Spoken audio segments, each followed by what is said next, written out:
अस्सलाम वालेकुम। आज के सच के साथ मैं हूं वसीम अब्बासी। आज भी बहुत अहम अपडेट्स के साथ आपके पास हाजिर हो रहा हूं। सबसे पहले तो इमरान खान के लिए इस्लामाबाद हाई कोर्ट से खुशखबरी की खबर आई है और अच्छी खबर आई है, और कराची से भी उनके लिए एक अच्छी खबर आई है कि सदर आरिफ अलवी के बेटे ने उनके उम्मीदवार की हमायत का ऐलान किया। ये क्या बैकग्राउंड हुआ है, इस हवाले से भी आपसे बात होगी।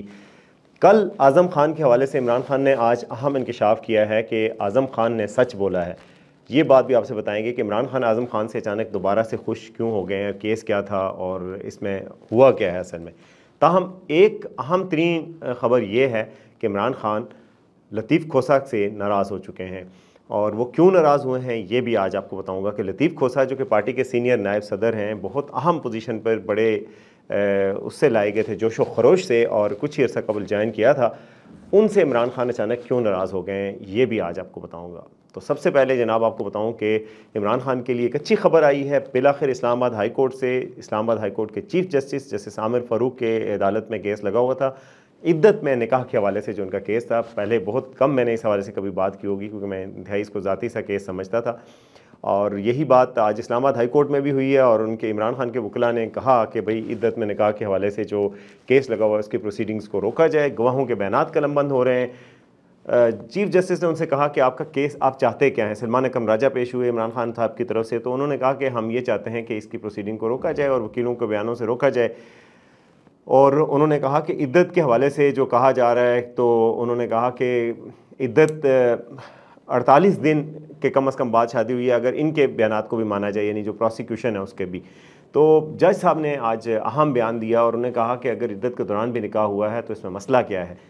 और फिर जज साहब ने रिलीफ देते हुए कहा कि जी इस्लामाबाद में जो मकामी अदालत है उसको रोक दिया है बयानात को रोकने से। ये जो बयानात लिए जा रहे थे, गवाहों के बयानात लिए जा रहे थे, कलमबंद किए जा रहे थे। जनाब खावर मनेका साहब गवाहों को लाए थे और गवाह ला रहे थे कि इद्दत के अंदर निकाह हुआ है बुशरा बीबी और इमरान खान का। उस हवाले से इस्लामाबाद हाई कोर्ट ने एक बड़ा कदम लेते हुए कोर्ट को रोक दिया है, लोअर कोर्ट को, कि आप गवाहों के बयानात कलमबंद नहीं कर सकते। तो इसलिए इस पूरे केस पे भी एक सवालिया निशान पैदा हो गया है, और आज इमरान खान के लिए ये एक अच्छी खबर आई है। दूसरी अच्छी खबर मैं आपको बता रहा था कि कराची से सदर आरिफ अलवी जो हैं, उनके बेटे हैं अवाब अलवी, वो NA 241 से PTI के उम्मीदवार बनकर सामने आए थे। और जब कागजात नामजदगी उन्होंने जमा करवाए तो उनको यकीन था कि PTI उनकी हमायत करेगी। वो ज़ाहिर है इस वक्त सदर मुमलिकत आरिफ अलवी के बेटे हैं, और लेकिन उनके रास्ते में जनाब शेर अफजल मरवत साहब रुकावट बन के खड़े हो गए। शेर अफजल मरवत साहब कराची गए और उन्होंने कहा कि सदर आरिफ अलवी का तो पत्ता साफ़ हो गया पार्टी से, इन्होंने हमारे मुश्किल वक्त में साथ नहीं दिया। जो लेजिस्लेशन हमारे ख़िलाफ़ आनी थी उस दौरान ये पहले तो बाहर चले गए, और उसके अलावा जब यहाँ भी थे तो उनके दौरान जब लेजिस्लेशन हुई है इस पर कोई ख़ास अमल नहीं कर सके। तो उनकी कोई वो नहीं है, ये हमारी पार्टी के उम्मीदवार भी नहीं है, यानी इनके बेटे अवाब अलवी। अच्छा, अवाब अलवी के मुकाबले में खुर्रम शेर ज़मान दोनों ने कागजात जमा कराए थे। दोनों को ज़ाहिर है कवरिंग कैंडिडेट भी होता है, दोनों को पार्टी ने गो हेड दिया हुआ था। अब शेर अफजल मरवत के बयान के बाद पार्टी, और उन्होंने कह दिया शेर अफजल मरवत ने कि जी पार्टी के उम्मीदवार खुर्रम शेर ज़मान है। और जब पार्टी की तरफ से वाज़ेह हिदायत आ गई तो सदर आरिफ अलवी को ये धचका लगा, और उनके बेटे को भी अवाब अलवी को, और कह दिया गया कि आप हमारे उम्मीदवार नहीं हैं। आज हमारे कराची के नुमाइंदे हैं, वकास वी न्यूज़ के नुमाइंदे हैं, उनकी बात हुई है अवाब अलवी से, तो उन्होंने कहा है कि मैं अब दस्तबरदार होता हूँ, मैं जो PTI का कैंडिडेट है उसके हक़ में दस्तबरदार होता हूँ। मैं इज़्ज़त करता हूँ पाकिस्तान तहरीक इंसाफ की, मैं उसका हिस्सा हूँ। आप मेरे वालिद के हवाले से जो बात करना चाहें करें, उनसे बात करें, लेकिन मैं उस हवाले से बात नहीं करूँगा। मैं PTI का वफ़ादार हूँ।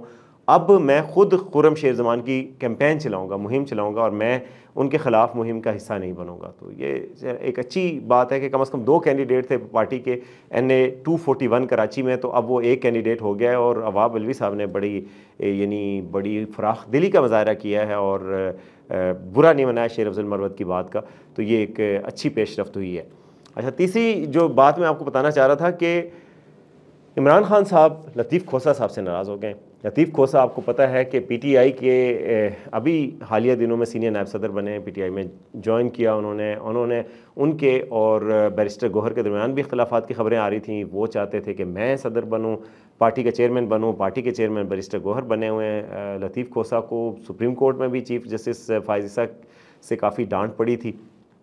और उसके बाद लतीफ़ खोसा एक दो दफ़ा कह भी चुके थे कि जी बैरिस्टर गौहर इमेच्योर हैं, इतने सीनियर नहीं जितना मैं हूँ, क्योंकि पार्टी की स्ट्रेटजी सारी इन्होंने प्लान बी और प्लान सी लीक कर दिया है जी बैरिस्टर गौहर ने। मगर अब उनके लिए बुरी खबर है कि आज इमरान खान साहब की तरफ से ये डेवलपमेंट सामने आई है कि इमरान खान साहब ने अपनी लीगल टीम ही बदल दी है। नैब के जो 190 मिलियन NCA वाला केस चल रहा है ना, जो मलिक रियाज वाला मशहूर केस है नैब का इमरान खान साहब के ख़िलाफ़, उस केस में जो वकील थे पहले लतीफ़ खोसा थे और उनकी टीम थी। आज इमरान खान साहब ने अनाउंस किया है कि जो अली ज़फ़र हैं उनकी क़यादत में टीम जो है वो उनकी निगरानी करेगी और उनके केस की यानी उनकी वकालत करेंगे। और उन्होंने कहा कि लतीफ़ खोसा तैयारी करके नहीं आते, ये इमरान खान साहब के अल्फाज हैं कि लतीफ़ खोसा केस की तैयारी करके नहीं आते, इसलिए मैं उनको नहीं चाहता अपनी टीम में। अब उन्होंने अपनी टीम बदल ली और अली ज़फ़र की क़यादत में एक नई टीम NCA केस में अब वो करेगी। इससे आप अंदाज़ा लगाएं नाजरीन के जो लतीफ़ खोसा सुप्रीम कोर्ट में कहा जाता है कि तैयारी करके नहीं जाते, तो ये बात कितनी सही थी कि इमरान खान खुद भी अब लतीफ़ खोसा के बारे में यही अल्फाज कह रहे हैं। चीफ़ जस्टिस जब कहते थे, चीफ़ जस्टिस काजी फ़ायज़ ईसा लतीफ़ खोसा के, भाई आप तैयार होकर नहीं आते, आपके पास डॉक्यूमेंट्स नहीं है, डॉक्यूमेंट्री एविडेंसेस नहीं होते, लॉजिक नहीं होती जो जवाब देने की, आप सियासी तकरीर करते हैं। तो अब इमरान खान साहब ने भी उसकी तस्दीक कर दी है। तो ये एक बड़ी डेवलपमेंट है कि अब यानी कि ये इतनी बड़ी पेशरफ्त हुई है कि इमरान खान साहब को खुद कहना पड़ा है सामने आकर कि भाई ये अब लतीफ़ खोसा साहब जो है वो मुझे रिप्रेजेंट नहीं करते और उनकी टीम को उन्होंने बदल दिया है। तो ये 3 खबरें थी जी डोमेस्टिक महाज से। आज खानेवाल में जलसा भी है मरीम नवाज शरीफ का। कल का जलसा जो है वो इतना पावरफुल शो नहीं था, हाफिज़ाबाद में शो था और हाफिज़ाबाद में नवाज शरीफ साहब ने थोड़ी देर ख़िताब करके मरीम नवाज़ को डाइस दिया था। आज एक और भी उस हवाले से पेशरफ्त आई है कि एक सहाफ़ी आमिर इलियास राना है जो कि काफ़ी करीब समझे जाते हैं नून लीग के ज़राए के, तो उन्होंने कहा है कि मरीम नवाज़ भी उम्मीदवार हो सकती हैं वज़ारत उज़्मा की, आप उनको रूल आउट नहीं कर सकते। सिर्फ CM की उम्मीदवार आप उनको क्यों कहते हैं, आप उनको प्राइम मिनिस्टर की उम्मीदवार भी कह सकते हैं। ताहम हमारे ज़राए की बात हुई थी मरीम नवाज़ से तो और उनके करीबी ज़राए से, तो उनका कहना था कि मरीम नवाज़ ख़ुद को वो कैंडिडेट नहीं कहती प्राइम मिनिस्टर का और वो नहीं समझती कि वो उनकी कैंडिडेट होंगी। अब असल बात क्या होगी ये बात तो बाद में पता चलेगी, लेकिन ये एक पेशरफ्त सामने आई है। ये थी डोमेस्टिक महाज से बातें। इंटरनेशनल महाज पे ईरान और पाकिस्तान की जो तनाव था वो कमी आ रही है उसमें, और ईरान की तरफ से एक बड़ा अच्छा बयान आया उनकी वजारत ख़ारजा की तरफ से, और उसमें उन्होंने कहा जनाब कि पाकिस्तान ने जो किया वो गलत किया, लेकिन ये लोग इलीगल थे, ये यहाँ पर आए हुए थे, हम तो तफ्तीश कर रहे हैं कि ये इलीगल लोग यहाँ पर कैसे रह रहे थे, बलोच टेररिस्ट यानी यहाँ पे कैसे रह रहे थे, और हम उसकी तफ्तीश कर रहे हैं और हम उसकी मजम्मत करते हैं पाकिस्तान ने जो कुछ किया। लेकिन आखिर में उन्होंने बड़ा नरम अंदाज में, बड़ी गर्मजोशी के अंदाज में बात की। उन्होंने कहा कि बरादर इस्लामी मुल्क है, हमारे से रिश्ते हैं, हमारे ताल्लुकात हैं, कल्चरल टाइज़ भी हैं, तो हम नहीं चाहते ताल्लुकात ख़राब हों, और हम ये भी नहीं चाहते कि दुश्मन को हमारे ख़राब ताल्लुकात से फ़ायदा उठाने का मौका मिले। ज़ाहिर है दुश्मन से मुराद वेस्टर्न कंट्रीज़ या बाकी दीगर ममालिक हैं जो कि फ़ायदा उठा सकते हैं बुरे ताल्लुकात का। यही बात तो हुजूर पाकिस्तान आपको कहता था कि पाकिस्तान वो रज़ी दादा के बकौल के पाकिस्तान ने बड़ी कुर्बानी दी है, हमें बड़ी दुनिया ने डॉलरों की पेशकश करके कहा कि भाई आप ईरान पे चढ़ाई करें, लेकिन हम बर्दाश्त किए हुए हैं, हम देखें हमारी कुर्बानी देखें। तो ईरान साहब ने भी जनाब ये कह दिया है, और अब फिर पाकिस्तान की तरफ से भी आज पाकिस्तान से रब्ता हुआ है। तर्किश फॉरेन मिनिस्टर ने पाकिस्तान के फॉरेन मिनिस्टर से बातचीत की और पाकिस्तान ने वाज़े किया है कि हम एस्केलेशन नहीं चाहते, यानी हम मज़ीद तनाव की कैफियत नहीं चाहते। इस बात पर किसी सहाफ़ी ने कल बहुत अच्छा तबसरा किया था कि ये दुनिया के वाहिद 2 ममालिक हैं जो एक दूसरे पर हमला करके फिर भी इतनी गर्मजोशी एक दूसरे को दिखा रहे हैं कि ब्रदर ममालिक, हम आपसे बहुत अच्छे ताल्लुकात चाहते हैं। मार दिया हम आपको, हमला हमने भी किया, हमला आपने भी किया, लेकिन भाई तो आप हैं ना, हम आपस में बरादराना ताल्लुक़ तो रहेगा ना।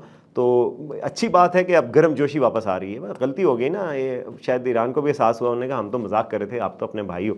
तो अब भाई भाई बन गए हैं और उम्मीद ये की जा रही है कि तनाव की कैफियत कम होगी। हालांकि पाकिस्तानी सिविल एविएशन ने अपने तैयारों को ईरानी हदूद से गुजरने से मना कर रखा है, आज ये खबर है, क्योंकि इस तनाव की कैफियत में। लेकिन मेरे ख्याल में टेंशन डिफ्यूज़ हो रही है और हालात बेहतरी की तरफ जा रहे हैं और उसकी इंडिकेशन सामने आ रही हैं।